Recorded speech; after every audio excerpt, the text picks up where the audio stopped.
Alam mo ba na may isang lugar sa Amerika na mas delikado pa sa Chernobyl? Ang Nevada Test Site, isang lupang winasak ng 828 atomic bomb. Dito sa loob ng 1,360 square mile, sumabog ang mga nuclear weapon na nakita mula sa kalangitan. Ang Sedan Crater, isang butas na kasing laki ng football stadium na makikita pa rin sa space. Pero hindi lang crater ang narito. May mga underground tunnel at bunker na hanggang ngayon ay naglalabas pa rin ng radiation.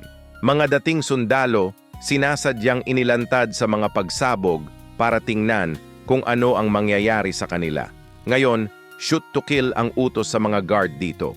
Bawal pumasok kahit sino. Ang mga nakatira malapit dito, tinatawag na downwinders, nagkakasakit ng cancer dahil sa radiation. Maging ang mga tumbleweeds dito ay radioactive na, nagkakalat ng kontaminasyon.